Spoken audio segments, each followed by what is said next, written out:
ಇವತ್ತು tomato rice ಮಾಡಲಿಕ್ಕೆ ನೀರು ಕುಡಿಯೋ ಕಪ್ಪಿಂದ 1 ಗ್ಲಾಸ್ ಅಕ್ಕಿ, ಅದನ್ನು 2 ಬಾರಿ ತೊಳೆದು ಒಂದು ಅರ್ಧ ಗಂಟೆ ನೆನೆ ಹಾಕಿದ್ದೇನೆ.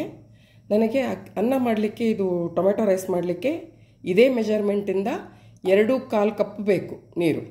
ಸೊ ಅದನ್ನು ತೊಳೆದು ಇದರಲ್ಲಿ ಹಾಕ್ಕೊಂಡು ಒಂದು ಅರ್ಧ ಗಂಟೆ ನೆನೆ ಹಾಕಿ ಇಟ್ಟಿದ್ದೇನೆ. ಅದು ಬಿಟ್ಟು ಟೊಮೆಟೊ, 5 ಟೊಮೆಟೊ, 1 ರಿಂದ 2 ಈರುಳ್ಳಿ, ಒಂದು ಸ್ವಲ್ಪ ಕೊತ್ತಂಬರಿ ಸೊಪ್ಪು, ಉಪ್ಪು, 1 ಇಂಚು ಶುಂಠಿ, ಅದನ್ನು ತುರಿದಿಟ್ಕೋಬೇಕು. ಶುಂಠಿ, 1 ಗೆಡ್ಡೆ ಬೆಳ್ಳುಳ್ಳಿ ಸುಲಿದಿರೋದು, ಒಂದು 4 ಮೆಣಸಿನಕಾಯಿ, ಮತ್ತು ಇಲ್ಲಿ ಲವಂಗ, ಒಂದು 4-5 ಲವಂಗ, ಒಂದು 4-5 ಏಲಕ್ಕಿ, 1-2 ಎಲೆ, ಒಂದಿಷ್ಟು ತುಂಡು ಕೊಬ್ಬರಿ, ಇದು ಹೆಚ್ಚು ಕಡಿಮೆ ಮಾಡ್ಕೋಬೋದು, 1 ತುಂಡು ಚಕ್ಕೆ, 1 ಹೂವು, 1-2 ಮೊಗ್ಗು, ಒಂದು 15 ಕಾಳು ಕರಿಮೆಣಸು, ಮತ್ತು ಕೊತ್ತಂಬರಿ ಬೀಜ, ಇಷ್ಟು ತೊಗೊಂಡಿದ್ದೇನೆ. ಇದನ್ನು ಯೂಸ್ ಮಾಡಿಕೊಂಡು ಮಾಡೋದು. ಸೊ ಇದರಲ್ಲಿ ಯಾವುದಾದ್ರೂ ನಿಮ್ಮ ಹತ್ರ ಪದಾರ್ಥಗಳು ಯಾವುದಾದ್ರೂ ಇರಲಿಲ್ಲ ಅಂದರೂ ಕೂಡ ನಡೀತದೆ. 1-2 ಐಟಮ್ ಮಿಸ್ ಆದರೂ ಕೂಡ ಮಾಡಿ, ತೊಂದರೆ ಇಲ್ಲ, ಆರಾಮಾಗಿ ಚೆನ್ನಾಗಿ ಬರ್ತದೆ. ಇದ್ರ ಬದಲಿಗೆ ಏನಾದರೂ ಯಾವುದಾದ್ರೂ ಇಲ್ಲ ಅಂದರೆ ಸಾಂಬಾರು ಪೌಡ್ರ್ ಯೂಸ್ ಮಾಡಿದ್ರೂ ಕೂಡ ಕರೆಕ್ಟಾಗೇ ಬರ್ತದೆ, ಏನು ಚಿಂತೆ ಇಲ್ಲ. ನೋಡೋಣ ಹೇಗೆ ಮಾಡೋದು. ನಾನು ಒಂದು 3 ಟೇಬಲ್ ಸ್ಪೂನ್ ಎಣ್ಣೆ, ಒಂದು ಸ್ವಲ್ಪ ಬೆಣ್ಣೆ ಹಾಕ್ಕೊಂಡಿದ್ದೀನಿ.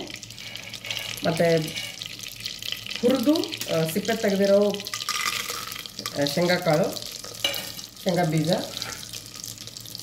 ಶುಂಠಿ ಬೆಳ್ಳುಳ್ಳಿ ಪೇಸ್ಟ್. ನಾನು ಯಾವುದು ಕೊಂಡು ತರೋದಿಲ್ಲ, ಮನೆಯಲ್ಲೇ ಬಿಡಿಸ್ಕೊಂಡು ತುರಿದು ಇಟ್ಟಿರುವಂಥದ್ದು ಶುಂಠಿ ಬೆಳ್ಳುಳ್ಳಿ ಪೇಸ್ಟ್.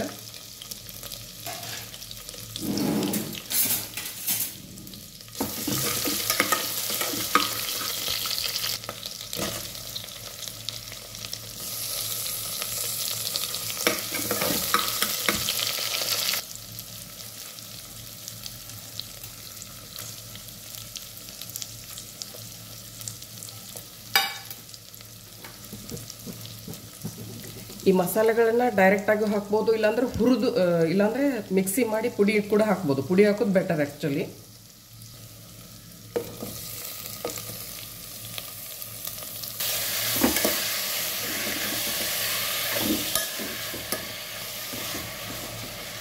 ಇವಾಗ ಸ್ವಲ್ಪ ಕೊಬ್ಬರಿ ತುರಿ ಮತ್ತು ಕೊತ್ತಂಬರಿ ಬೀಜ ಅದನ್ನು ಮಿಕ್ಸಿ ಮಾಡ್ಕೊಂಡು ಬರ್ತೇನೆ.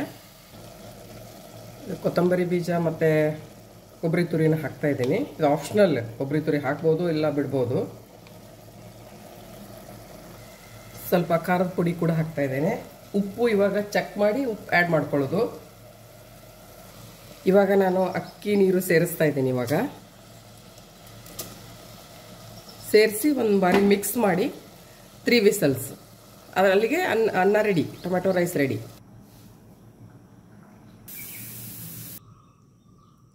ಟೊಮೆಟೊ ರೈಸ್ ರೆಡಿಯಾಗಿದೆ. ಇದನ್ನು ಊಟಕ್ಕೆ, ತಿಂಡಿಗೆ ತಿನ್ಬೋದು. ಟ್ರೈ ಮಾಡಿ, ಗೊತ್ತಿರುವಂಥ ರೆಸಿಪಿನೇ.